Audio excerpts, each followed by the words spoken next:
अस्सलाम वालेकुम dear student, my name is Ali Raza Yasin. आज चैप्टर नंबर 14 का एटमॉस्फेयर का नेक्स्ट टॉपिक पढ़ना है, जिसके अंदर है ऑक्साइड्स ऑफ सल्फ़र और नाइट्रोजन। तो सबसे पहले है सल्फ़र का compound. Naturally occurring sulphur containing compounds are emitted in the bacteria decay of organic matter in volcanic gases and forest fire. Naturally तौर पर जो से होते हैं सल्फ़र, वो जो से हैं बैक्टीरिया को किल करने के लिए इस्तेमाल किए जाते हैं, और ये जो सी गैसेज होती हैं ये आतिशफ़िशा से और जंगलात के जलने से भी निकलते हैं। But the concentration of sulphur containing compound in atmosphere because of natural sources is very small as compared to concentration of these compounds emitted by the fossil fuels combustion in automobile and industry units। Naturally तौर पर इनकी जो सी amount है वो बहुत कम होती है, मगर जब ये कोई चीज़ जलती है, यानी कि फॉसल फ्यूल्स, कोई भी कोयला वगैरह, पेट्रोल वगैरह, ऑटोमोबाइल्स, यानी कि गाड़ियों के अंदर जो चीज़ें जलती हैं, धुआं निकलता है, उनकी वजह से ये सल्फ़र के कंपाउंड जब निकलते हैं उनकी कंसनट्रेशन ज़्यादा हो जाती है। About 80% of the total SO2 is released by the combustion of coal and petroleum।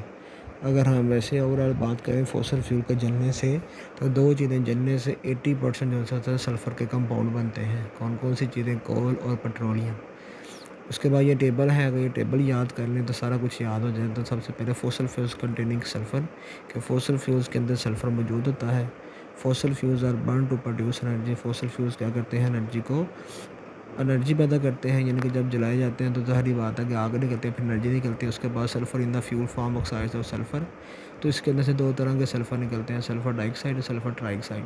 और ये ऑक्साइड जो उनसे होते हैं हवा के अंदर चले जाते हैं और वहाँ पर हवा को आलूदा कर देते हैं। अगर oxides of dissolve in water from acid rain, अगर ये ऑक्साइड पानी के साथ मिल जाए हवा में जाकर बादलों में, तो वहाँ पे एसिड रेन पड़ती है और वो ज़मीन पे आगे गिरती है। आगे इफेक्ट्स हैं सल्फ़र के।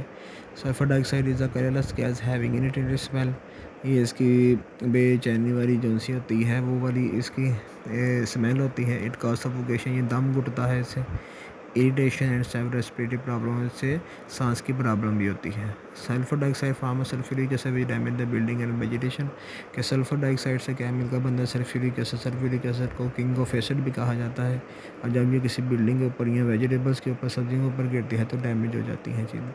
इसको कंट्रोल करने के लिए सबसे बेहतर ये है कि जब इसी फॉसल फ्यूल को जलाया जाए तो सल्फ़र के कंपाउंड जितने भी उसको रिमूव कर लिया जाए।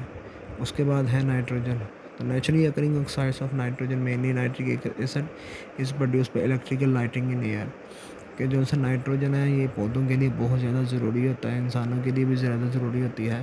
तो दो चीज़ें बहुत ज़्यादा कॉमन है, एक ऑक्सीजन एक नाइट्रोजन। नाइट्रोजन की तादाद हमारे एटमॉस्फेयर में 78%, मगर इसकी ज़्यादा ये हवा के साथ वैसे मिलती नहीं है, मगर ये अब साइड ब्लॉक में लिखा हुआ है कि एसिड रेन जो सी होती है, जब वो किसी इर्द गिर्द के इलाके में पड़ती है तो उसकी वजह से काफ़ी ज़्यादा बिल्डिंग ख़राब भी हो जाती हैं।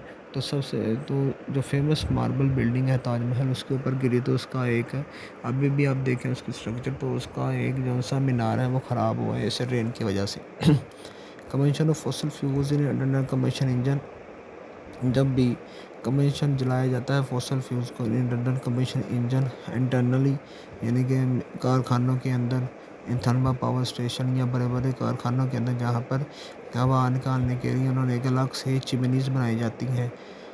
And factories where huge amount of coal is burn, तो बहुत ज़्यादा अमाउंट के अंदर कोयले को जलाया जाता है, तो वहाँ से नाइट्रोजन मोनोऑक्साइड इज़ फॉर्म, वहाँ से नाइट्रोजन मोनोऑक्साइड बनती है by the direct combination of nitrogen oxygen. और वो क्या करती है? नाइट्रोजन निकलती है और वहाँ पे सीधा सीधा ऑक्सीजन के साथ रिएक्शन करती है।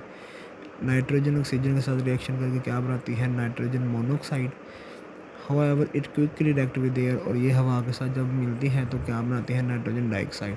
तो nitrogen dioxide is highly toxic gas, ये बहुत ज़्यादा जहरीली गैस होती है।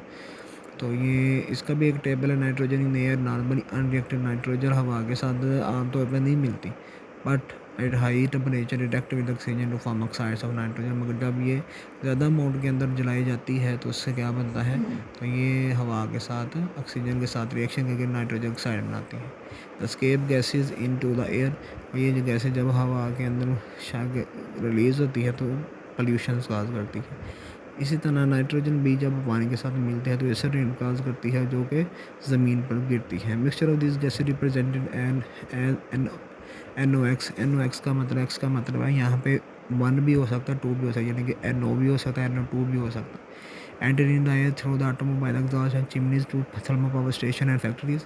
It irritated breathing passage. These oxide from nitric acid combination with water vapor in air. Nitric acid is the component of the acid rain. तो ये क्या होती हैं कि ये भी गैसेज हैं जो कि रिएक्शन करके हवा में तो एसिड रेन काज करते हैं, जो कि बीमारी का सबब बन सकता है।